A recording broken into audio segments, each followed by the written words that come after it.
और एक इनकी भाजपा की सांसद प्रज्ञा ठाकुर जो कहती थी कि मैं गाय का मूत्र पीती हूँ 16 बार छान करके और मुझे कभी कोरोना नहीं हो सकता। और अब कोरोना हो गया तो वहाँ पड़ी है उसमें अंबानी के हॉस्पिटल में बम्बई में, तो रामदेव के दौरे चली जाती। अब के गाय का मूत्र पिया था, अब के किसी और का मूत्र पी लेती, ठीक हो जाएगी। क्या देश को बर्बाद करने पे क्या? अरे सांसद खुद कह रही है मैं गाय का मूत्र पीऊँ 16 बार छान के। अरे तू जाके घर में गू खा, हमें क्यों बता रही है? हमें क्यों बता रही है? अगर उसे इलाज हो जाता है तो इलाज हो गया, फिर कैसे हो गया? कैसे हो गया? वो तो श्राप भी दे दे कि मेरे श्राप से वो मर गया जो शहादत आई है। वे आतंकवादियों से लड़ते हुए करकरे वगैरह वे शहीद हुए और यो कह रही मेरे श्राप से मर गए। अरे श्राप से मर गए तो सारे जितने हिंदुस्तान के दुश्मन है सबको श्राप दे दे, मार दे, फिर हमारी सेना के जवान क्यों शहीद करवा रहे वहाँ से? संबित पात्रा ये बोल रहा है कि किसान और कांग्रेसी मिलकर हमारे मोदी जी की छवि को खराब। देखिए ये गोबर पात्रा है,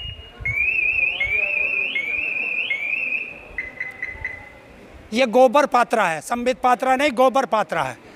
और बताइए उसके नीरव मोदी के भागने के बाद ये लंदन क्या करने गया था? नीरव मोदी ने खुलासा कर दिया है जो 13,000 करोड़ रुपया है उसमें 32% मेरे पास है और 68% बीजेपी के नेताओं को दलाली दी गई है। दिखाएगा कोई कुत्ता मीडिया इसको? है मीडिया वाले कह रहे हैं, मीडिया देखिए जहाँ टुकड़ा फेंक दो कुत्ते तो आते ही हैं, मैं क्या करूँ उसमें? वही 3 महीना से कुछ नहीं। कुछ मत दिखाओ, कुछ मत दिखाओ। एक को तो ऐसा मारा है कुत्ता बम्बई में नहीं घुस सकता। तो आप लोग मतलब मेन स्ट्रीम मीडिया को कुत्ता बोल रहे हैं। मेन स्ट्रीम मीडिया है कहाँ? कहाँ मेन स्ट्रीम?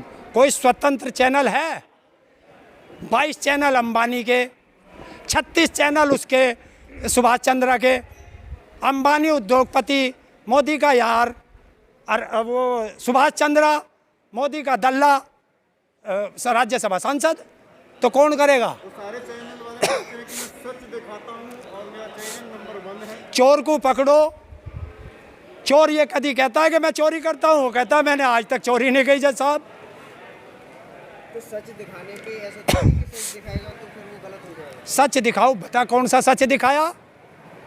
सच बताओ कौन सा सच दिखाया? जो भी मीडिया दिखाती है तो कहीं ना एक भी नहीं। यहाँ सबको सरापी अय्या सबको बताया जा। जिस दिन से आंदोलन शुरू हुआ तुम भी यहीं हो और भी है, ये क्यों ना दिखाते?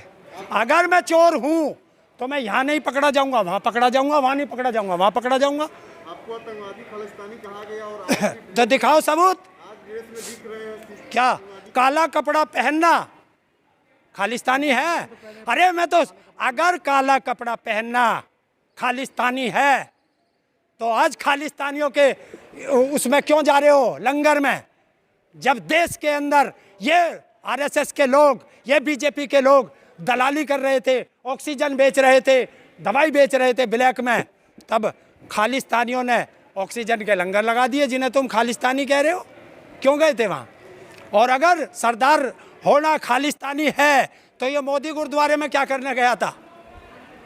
और जब इमरजेंसी में भगा था 1975 में तो क्यों वहाँ से कच्छ के गुरुद्वारे में पगड़ी बांध के दाढ़ी बढ़ा के 2 साल रहा था? क्यों? उत्तर प्रदेश से खबरें आ रही हैं कि 3 लाशों को गंगा नदी के किनारे बालू के नीचे दबाया गया था। बारिश होने से और हवा चलने से बालू खत्म हुआ तो लाश नजर आ रहा है। उनके कपड़े को भी हटा कर लोग देख रहे हैं, हटा रहा है। कौन हटा रहा है? सरकार हटवा रही है, क्योंकि जिनको अंतिम संस्कार के लिए लकड़ी नहीं दे पाए उनके अंतिम समय का कफन भी सरकार चोरी करा रही है।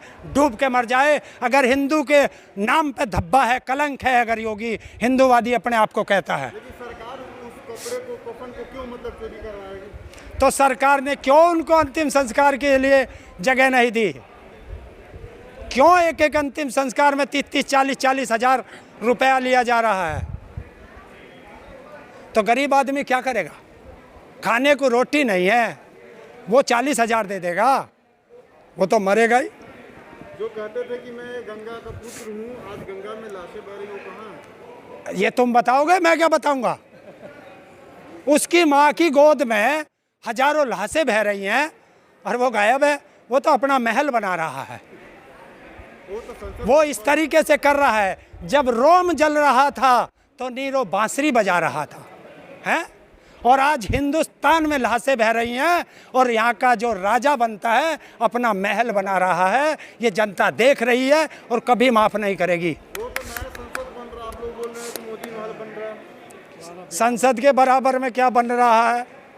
इस देश को संसद जरूरी है या इस देश को ऑक्सीजन जरूरी है?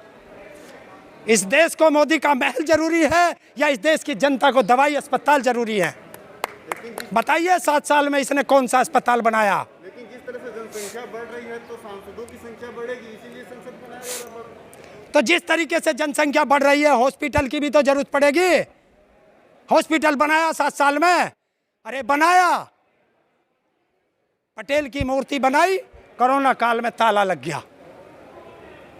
और देश का क्या, दुनिया का शायद पहला प्रधानमंत्री ऐसा होगा, ऐसा नालायक प्रधानमंत्री होगा जो अपने जीते जी भारत की संपत्ति पे अपना नाम लिखवाता होगा। वो उस स्टेडियम की क्या जरूरत है?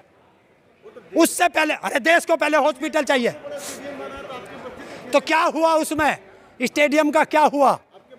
हाँ, बच्चे तो जब खेलेंगे, जब बच्चे इस कोरोना में बचेंगे। ऑक्सीजन अगले ने बेच दी विदेशों में, वैक्सीन बेच दी विदेशों में। और इसने सही कहा था कि मैं तो फकीर हूँ, झोला उठा के चल दूंगा।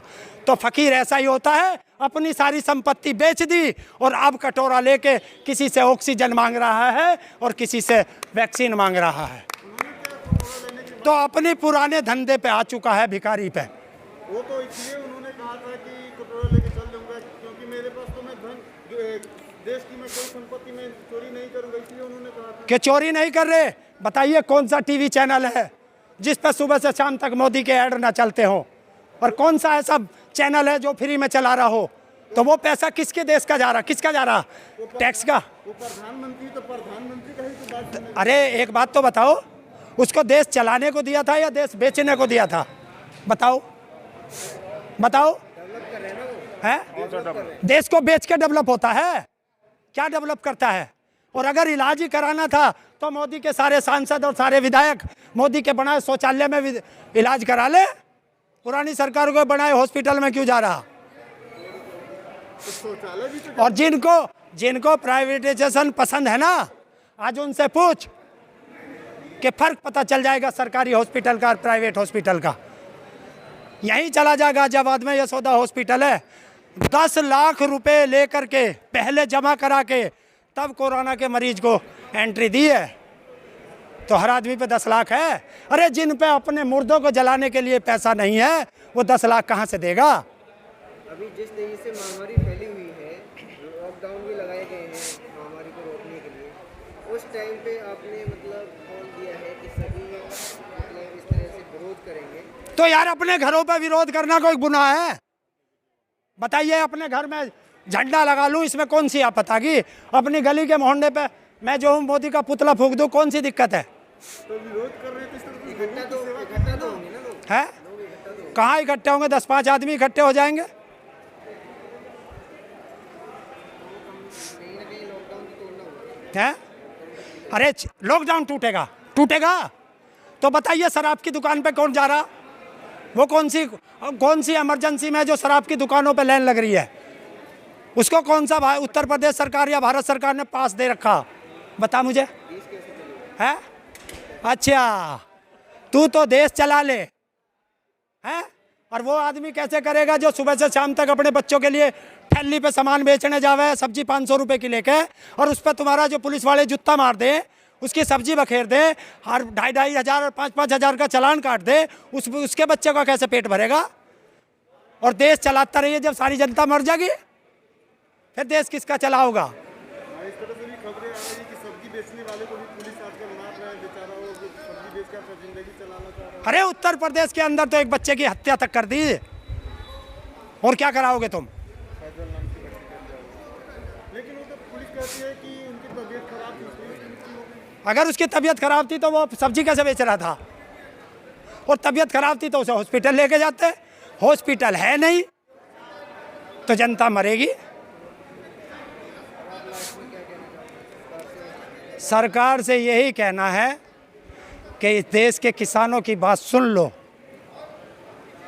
वरना जो हाल हिटलर का हुआ था, जो हाल रावण का हुआ था, जो हाल कंस का हुआ था, वो हाल तुम्हारा होने वाला है। चलिए।